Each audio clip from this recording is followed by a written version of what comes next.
What's up, everybody? It is Filter Free with Tahera Rene Christy. I am so excited about my guest today. I have Farah M. Green, who is the Curvy Nutritionalist. She is a lifestyle coach, and she works with women on making sure that their health and nutrition is optimal. And she works specifically with women with curves, thick girls like me. And so I'm so excited to have her on my podcast. We're going to get to know her a little bit. Why don't you guys go ahead and welcome Farah M. Green. Woo! Yes. I am so excited to be here. Thank you so much for having me today. Absolutely. I'm so excited. Now, let me tell you guys, I was so excited to meet up with Farah. I reached out to her, and normally I'm not in the DMs like that. I'm a married woman, so I don't be up in the DMs like that. But I saw this woman's Instagram page, and she was first of all, she's a beautiful sister. She is so well put together. She has such a brand around this curvy girl movement. And like me, I have Instagram handle for at Big Girl Advice. And I was giving people advice on how to lose weight through mental and emotional exercises and not just diet and nutrition, because I realized a lot of people's issues with health and nutrition have a lot to do with how they think.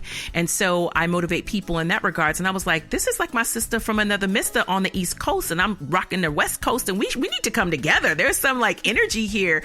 And so I hit her up, and she was like, yeah, let me do this. She has a podcast as well, a website. She's got books and apparel. This girl's really doing it. So Farah, tell us a little bit about who you are, how you started, and where you're going. Yeah. So again, thank you so much for having me. Yeah. I started the Thick, Bold, and Healthy Movement mainly because I wanted to help women learn how to embrace their curves and master their health through body positivity, wellness, and nutrition. And so I started this movement because about 2 years ago, I was living in Seattle, Washington, and I went through a major depression. I did not like my body image. I didn't like what I was seeing in the mirror. I had gained so much weight because I didn't like my job at the time. And I was lonely. My family wasn't out there with me in Seattle because I'm a New York girl. I was born and raised in Brooklyn. That's right. And after graduating from college, from American University in DC, I moved cross country to Seattle, Washington. And why you move all the way to the West Coast, to the whitest part of the country? I'm just curious. Why you couldn't come to Oakland or LA or something? Okay. So I'm going to be honest with you. Please. One thing that you will learn about me is that if you haven't already, based on like my Instagram and things like that, and the things that I put out, I am an overachiever. I love it. I go hard. So with that being said, during my senior year of college, I did not want to be a new graduate that didn't have a job, that didn't know where they was going, that didn't know what they were doing, that had to go back to mommy house and daddy house and figure out what they're going to do with their lives after graduating college. No, that was not me. That was never not going to happen. In high school, I was the same way. Yeah. 6 months before graduating from high school, I already knew what college I was going to. I got accepted into that college. That's right. Right? College, same thing. 6 months before graduating college, I already had my corporate job lined up. That's right. And I majored in journalism and I studied public health. And so I went and I moved cross country to take a job as a digital producer in the newsroom at Cairo News in Seattle, Washington. And I was working in the consumer department as a producer, but I was very, very depressed. I was stressed out. A lot of hours in that job. The hours were regular. Mm-hmm. I was fortunate and I was lucky, especially coming out of college and going into that environment. Usually they put you on night shift or weekend shift when you're working in the newsroom and you're starting out. Also, too, you don't usually start out in that type of market. Usually go to like the 30, 40, 50 markets. Like I was already working in the top 20. Wow. Which Seattle, Washington is in the top 20 market. I believe it's like number 10 or 15. Nice. But my hours were regular. Everything was fine. But I was so depressed because I was lonely. I didn't have a support system. My support system was all the way back on the East Coast. My job, I don't like to talk bad about people, but let's just say there weren't friendly people. Right. At my job, I was the youngest out of everybody, so I had to like fight my way through. And then on top of that, the weather. So I was depressed. I was down all the time. I was crying myself to sleep. I was having suicidal thoughts. It was just bad. It was just bad. And in the middle of all of that, I was planning my dream wedding. So it was like, imagine planning your dream wedding, going to a job that you hate every single day, having mental breakdowns like every other day, crying yourself to sleep. You're mentally tired and you're physically drained. But let me tell you, that did not stop me. Every morning I would wake up, and this is how I knew I had that problem. Every morning I would wake up at 6 a.m. and I would run to the gym, from my house to the gym, do a HIIT workout, circuit training, and run back. Wow. Every morning, 6 a.m. Wow. I did not lose 1 pound. Wow. During that time that I was training, 6 months, for 6 months straight, I did not lose not 1 pound. Wow. Why? Because I was stressed out. I was mentally depressed. Like, I knew from that point, okay, Farah, something is wrong with you. It's not so much that you don't eat right and you don't work out. Yeah.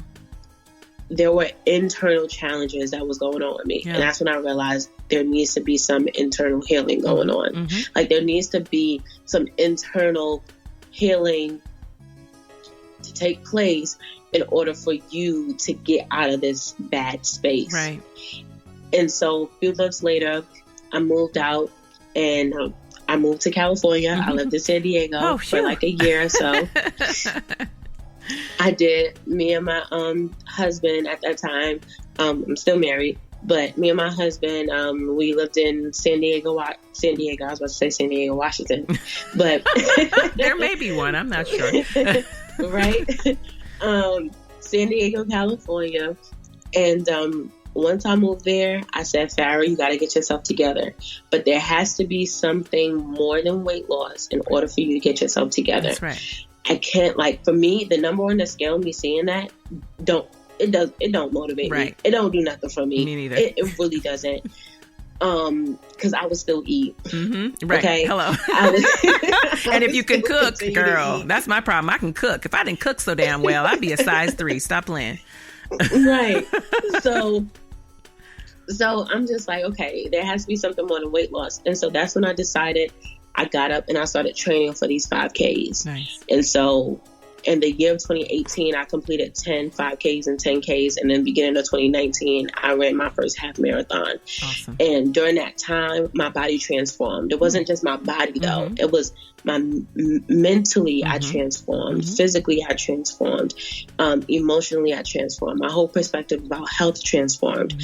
And so that's when I realized, I said, I cannot be the only woman that's going through this, that's curvy, that constantly feels like they're having this mental and physical fight with their body. I can't be the only one going through this, and so I need to start helping more women achieve their health and wellness goals. Right. And so that's when I went to study, and I became a certified exercise nutritionist. Awesome. And I studied nutrition, and that's when I started the Blod and Healtthy Movement officially. And 2019 was our first full year of business. So that is how I came to be the Curvy nutritionist. That is so awesome. And it seems like life is good and things are going well. Help me to understand how you grew up. Where did you grow up? You grew up in Brooklyn. What was your family life like? You know, because you said you went to a deep depression. That happened from a specific place. Obviously, weather has something to do with that, being alone. But why were you feeling so alone? So take me back to how you grew up, as a child, and what your interests were, and as you were an overachiever. Like, how did all that kind of come together? Yeah. So, I was born and raised in Brooklyn, New York. I was the only child, so it was just me and my mom. Spoiled. Yeah, I wouldn't say spoiled though. Like, she did not spoil me, although a lot of people think she did. But my mom was very like, if you want what you want in life, you gotta work your behind off. I like your mom already. I'm just saying. And she always said, she used to say to me growing up, Farah, I'm not raising no dummy. Right. Farah, I'm not raising no dummy. So she always said that to me. On top of that, she used to say, Farah, you control your own destiny. You control your own destiny. You can do any and everything that you want in this world. You have the power to accomplish it. So hearing those words like every single day and making sure that I wasn't mediocre, that's how come I am the way that I am when it comes to overachieving, when it comes to once I have a goal, I won't stop. I love it. I have to reach it. Yeah. Even when I feel like I'm giving up, or even when I feel like I don't have enough energy, or I don't know how I'm going to, make this happen or make this possible, I do not give up. Even when it comes down to my health and my weight, I do not give up. And I always say this to people, when you have officially made a lifestyle change and maybe for a month you digress and you just eat whatever it is that you want, that doesn't take anything away from you. You know for a fact how to get back on track. Right. So you know how to actually incorporate, eating healthy and doing right as a lifestyle. Right. And so surprisingly enough, this is where I got it from. I got that from my mom too. My mom also struggled with her weight. I watched her go from Weight Watchers and do, different diets and do different things. But she always talked about health with me. She always, I saw her working out in the morning, doing Taebo and kickboxing. And even though she was a curvy, heavyset woman, she was always moving. She was always trying. She was always trying to better her health. And I admire that so much about her. I still admire that about her until this day. Like, just today and this past week, she's been sending me YouTube videos on intermittent fasting. Aww. And she's like, Farah, like, learn this. I need you to coach me on it. Aww, I'm just like, I'm just like, Ma, like, okay, like, I got you. Yeah. But just give me a minute, and we got to figure out if that's really the right thing for you to be doing. Right. But on top of that, though, growing up as a kid, watching my mom do her best with her health and take her health seriously and try to change, her outlook on her health and her perspective, that motivated me to love health. And when I was in high school, I was always the chubbiest kid. Girl. But when it came to those obstacle courses we had to do in the gym, because I went to a charter high school, and so they were like, we had rock climbing walls, and we had all these obstacle courses in like the gymnasium. I was that one girl, that one chick who was always trying to compete. That's right. With the guys, who was always trying to go and do better and get better. And then on top of that, I would work out during the day at school, because we also had a weight room. So I would lift weights at school and then go home that night and do my cardio. Girl. So I was always moving. Same thing in college. I worked out all throughout college. There was one semester when my body did fluctuate. And then the following semester I got right back on. So I've always been on my A game when it came to my health and wellness. And that was because of my mom, because she told me, you're not mediocre. You could do anything that you want to do. And I came from a very loving home. But although health and wellness was in the center of my home, because we took our health very seriously, being that my grandparents and her parents dealt with a lot of disease, such as heart disease, diabetes, and stuff like that. I still struggle with one thing. I still had insecurities. I lacked self-love.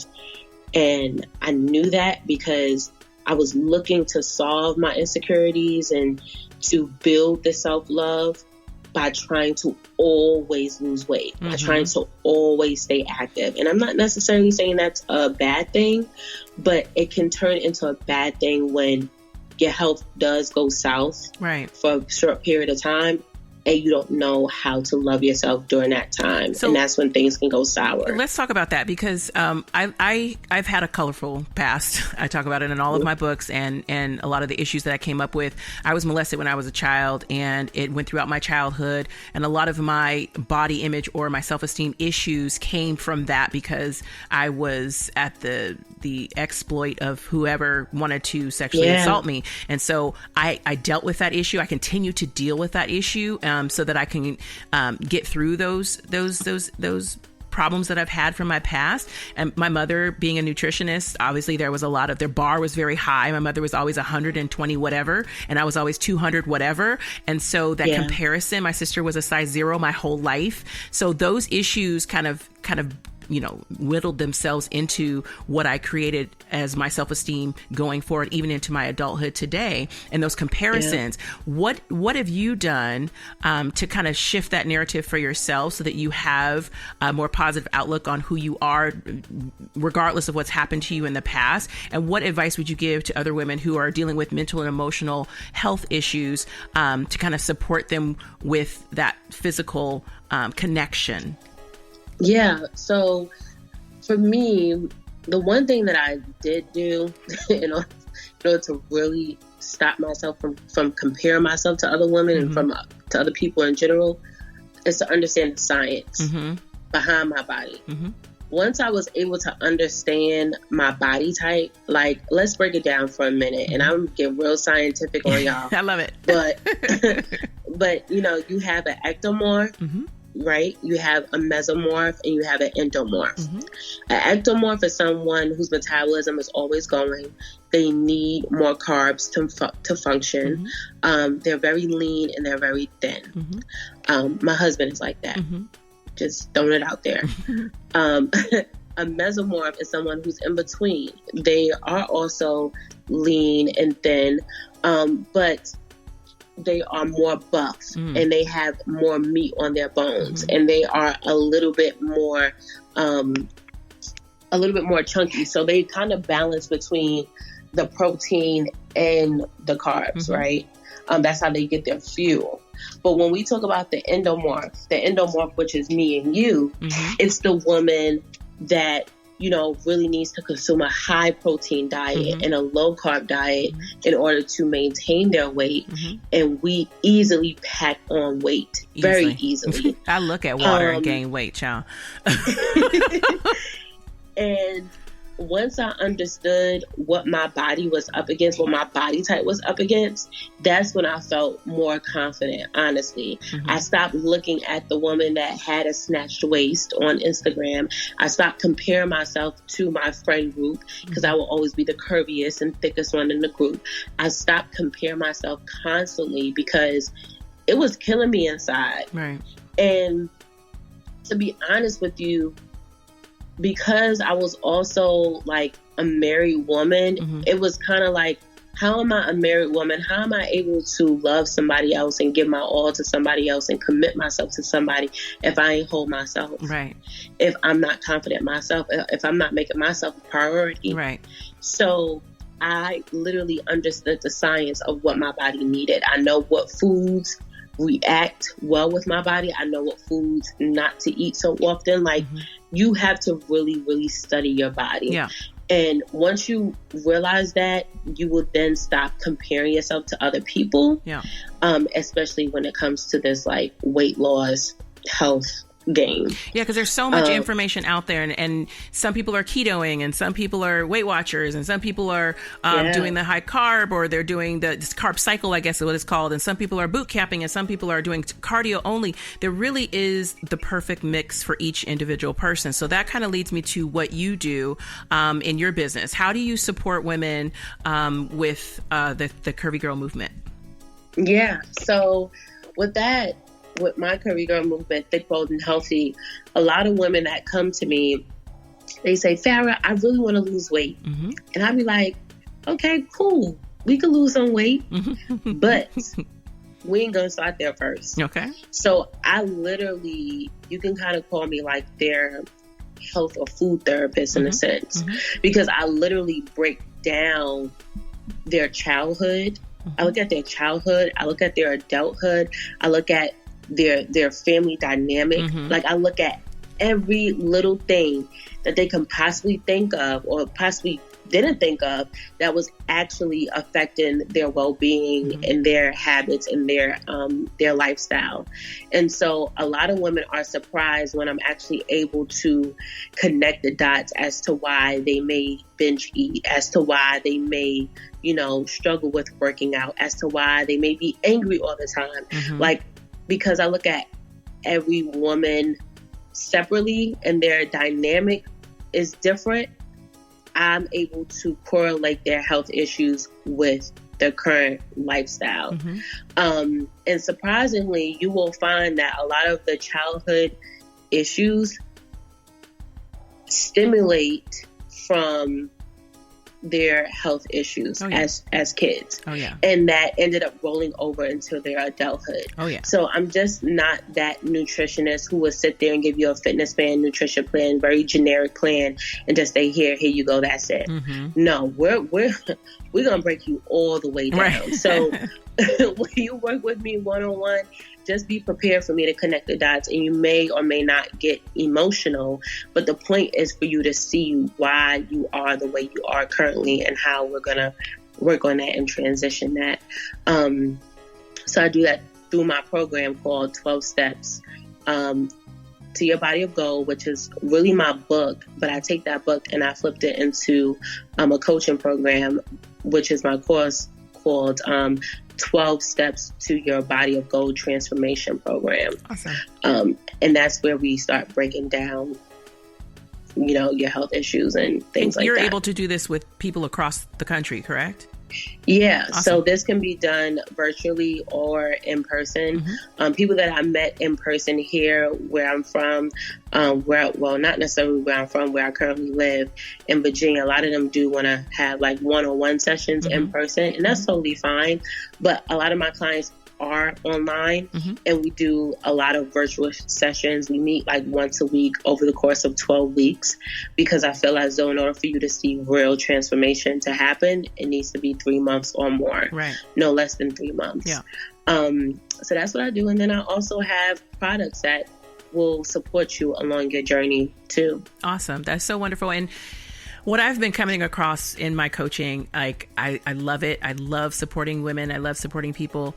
And we'll lay out a plan, and then there's that resistance. And some people, they're ready. They want it. They talk about it. They've paid the money for it, but they're not actually moving in the direction that would support their ultimate goal. How do you deal with a difficult client? Just curious.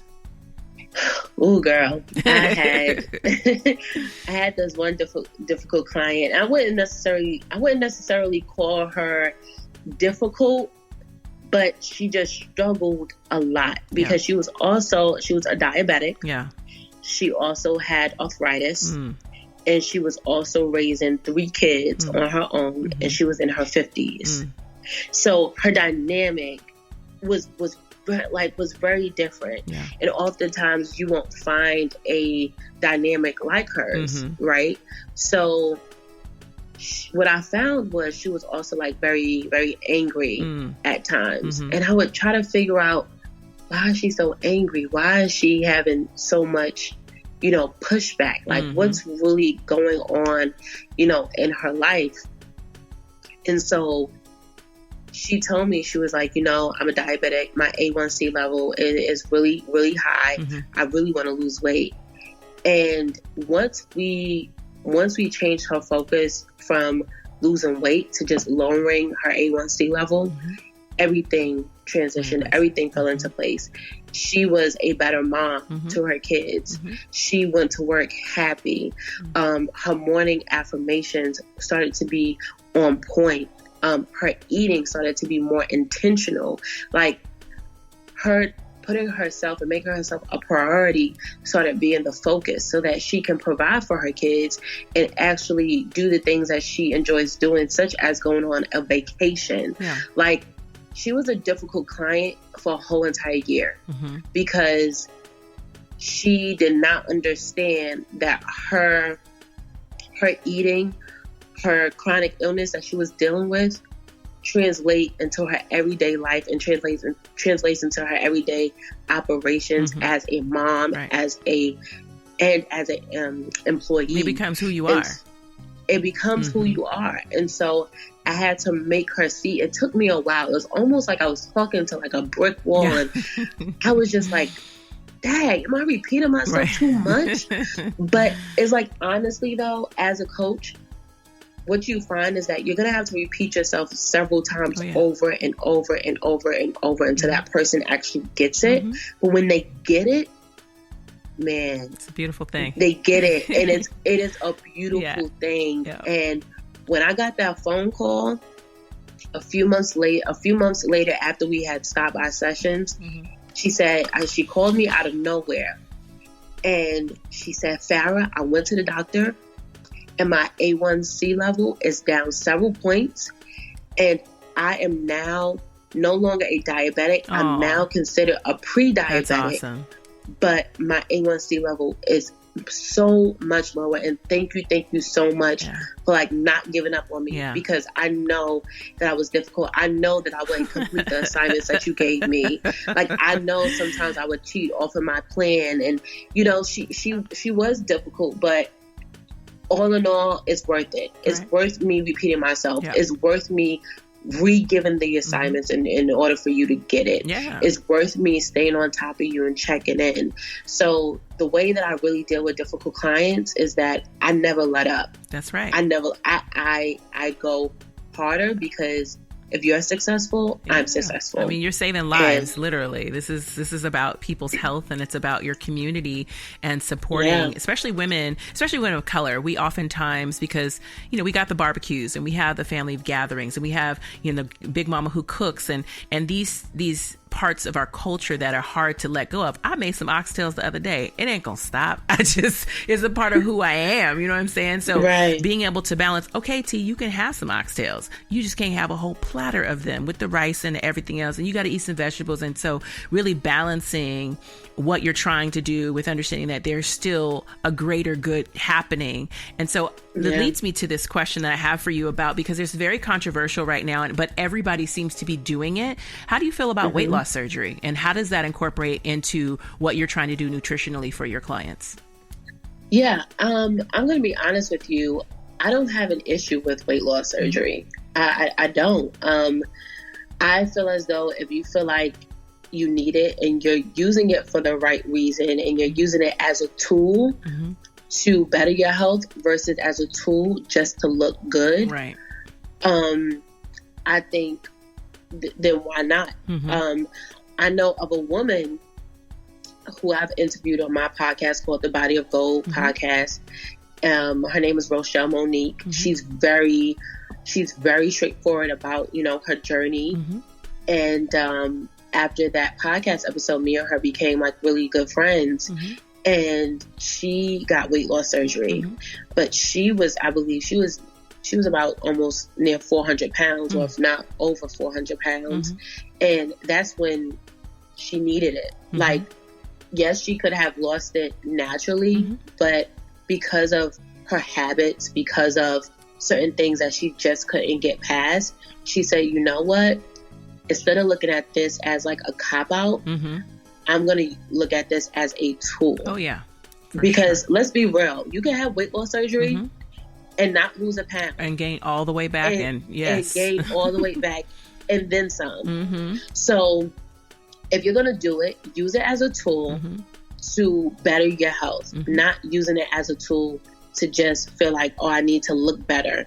Because what's going to end up happening is, if you just use it as a tool just to feel like, oh, I need to look a certain way, I need to look the part, or, you know, look this way, you're never going to really be healthy. You're never going to really know what it means to live in a body positivity mindset self-love mindset and really reach the extent of your health, right? And I so agree with that. Enough. And the thing that about it with what you do, that's a whole additional group of people that you can support, because it does require such focus on nutrition, and especially with body positivity. Most people who have the surgery will tell you, I still feel fat. They may look thin, but it's a mental exercise, and it really is something that they have to focus on for the rest of their lives, because it's not. I used to think that it was a cheat, and that's why I ask about it, because I used to think it was cheating. It's not fair. I've lost 100 pounds. I've lost 50 pounds. And I've clearly gained it back, child. And that's been the hardest part for me, because I've been toying over the idea of potentially doing it, because now that I have arthritis in my knees and it's getting harder for me to just work out to lose the weight versus eating right, I'm facing my demon of, okay, now you've got to make this decision. Is this something you're willing to do? Because it literally will change my life for so many different reasons. And so I'm just curious how you feel about it too, because the reason why I call my website Weight Loss Advice from a Big Girl and Big Girl Advice, I don't care if I'm 112 pounds. I'm still going to be a big girl. And like, my mentality is that I grew up like this. I've always been this. We're one and the same girl. I played rugby in college. I played basketball with the boys. I was always like I was the main one, right? Who was always just very, very aggressive and like very physical and always working out. And I've worked out my whole life, but now my body is like, girl, you tired. And I'm going to need you to get this food right. And I'm going to need you to get this dietitian information inside your system and understand you got to do something different. And so now that I've dealt with the mental, emotional issues, I'm really focused on my nutrition, I think everything else will kind of fall into place. And so what advice can you give to someone like me who has always, done the walk in terms of workout? I take vitamins, I drink lots of water, I've done all this, but are maybe struggling with food choices. What advice would you give to someone like that? So for me, first, let me just back up and tell you that you shouldn't feel ashamed if you choose to do weight loss surgery. If you choose to do that, then don't see that as a cop-out. You're doing it to better your health. You have reasons. You say you have arthritis. It's getting harder and harder for you to move. And you feel like you can't get this, nutrition right.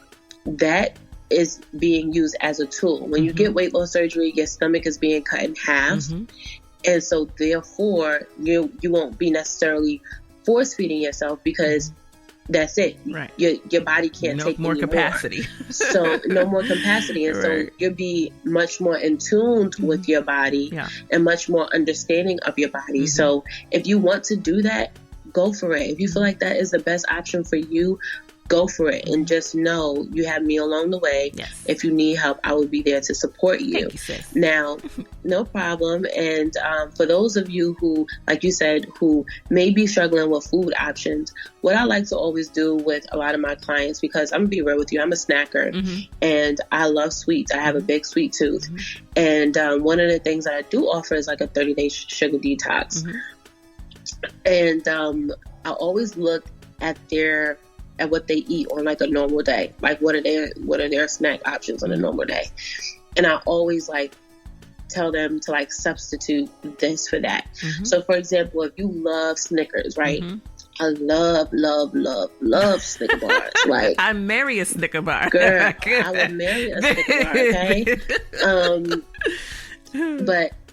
But the thing what stops me from eating it every day or from overdoing it, I had switched from that to maybe indulging in dark chocolate with hazelnut. And I'll eat half of that bar. And then later on in the evening, if I really want another, I'll do another small half of that bar. So it's not so much that you can't have the snacks that you love or that you can't eat the snacks that you want. You absolutely can. It's just a matter of finding that healthy alternative that you can binge on or want to eat lots of, and you won't feel bad about it. For me too, is also popcorn. I love popcorn, but I don't eat the buttery movie type of popcorn bags. I would do the skinny pop or whatever.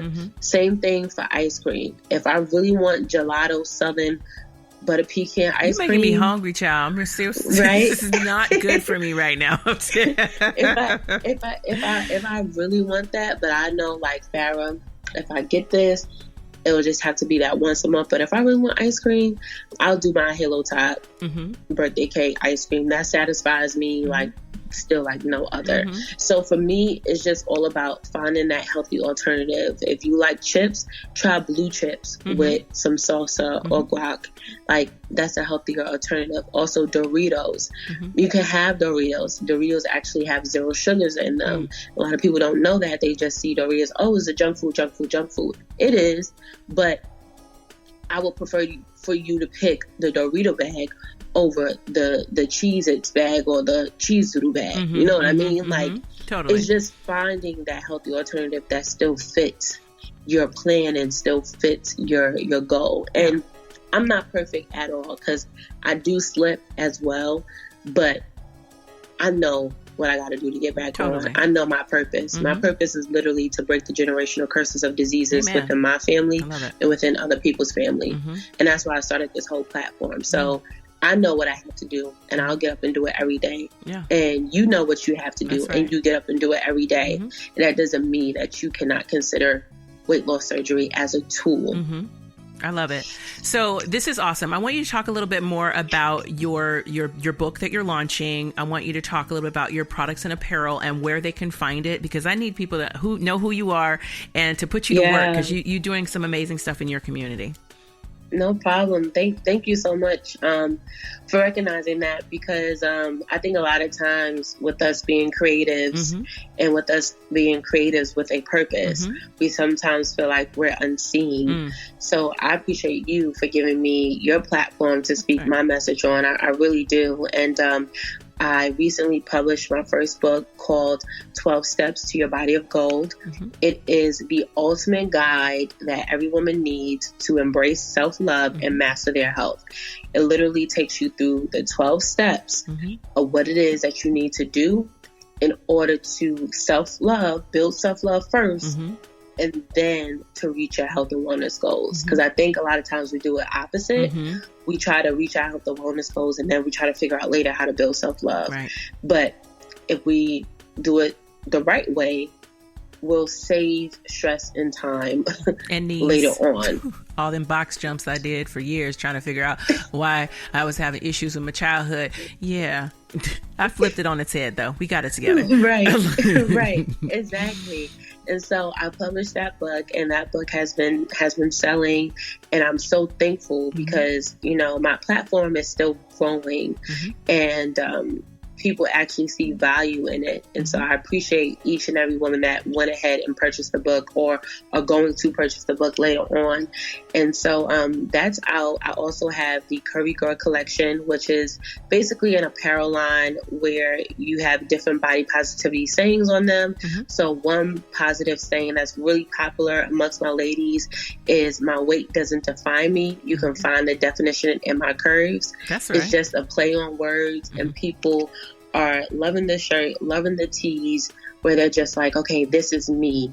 I also have another shirt that says Curvy, but when you spell it out, it says C for confident, U for undefeated, R for radiant, V for valuable, and Y for youthful. I had to think about the words, but you get the message. You get the point. It's just all about feeding that body positivity message and really putting it out there and wearing it as a reminder for you every day that you may hit the gym or, you know, whatever it is that you're doing. And then sometime in March, April, I'm looking to officially launch the Everything Plus app.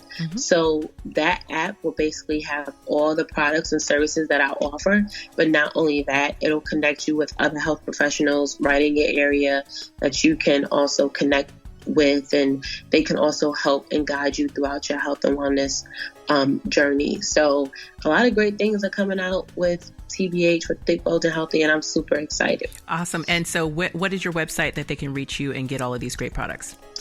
Yeah, so you can just go to thetbhlife.com. It's called thetbhlife.com. And when you go on the website, you can just click on the store tab and you'll see all the products that I have thus far. And I also speak at schools and corporate companies about health and wellness. So if you're interested in that, please hit me up at Farah at thetbhlife.com. That's Farah at thetbhlife.com. Just shoot me an email and we can get something scheduled. Awesome. And I'll also put her information in the bio and information of this podcast. Farah, it has been such a pleasure to chat with you. You have motivated me and excited me about my own future, my own health and wellness. You're doing amazing things in the community. Please continue to do this. And I will continue to promote you and uplift you and inspire you. I'm saying prayers for you as well as you continue on your journey upwards. Can you give us one nugget of wisdom before we close out? One thing I will say is that, and it may sound cliche, but sis, just be yourself. Like, can't nobody be you but you. Everyone else is taken. Don't give up. I know that it can be challenging. I know that it can be hard. I know that you may constantly be comparing yourself to other people. Family members or friends may even have negative comments about your body image, but you have to know that you are one of a kind and you have to do the work. It is up to you to heal, go through the process and do the work so you can become happy, healthy, and love yourself wholeheartedly. So that's my takeaway. Awesome. Just be yourself. Do yourself, y'all. Do you all day, every day. You guys, thank you so much for tuning into this episode of Filter Free with Tahera Rene Christy. Until next time. Yes, it's Filter Free.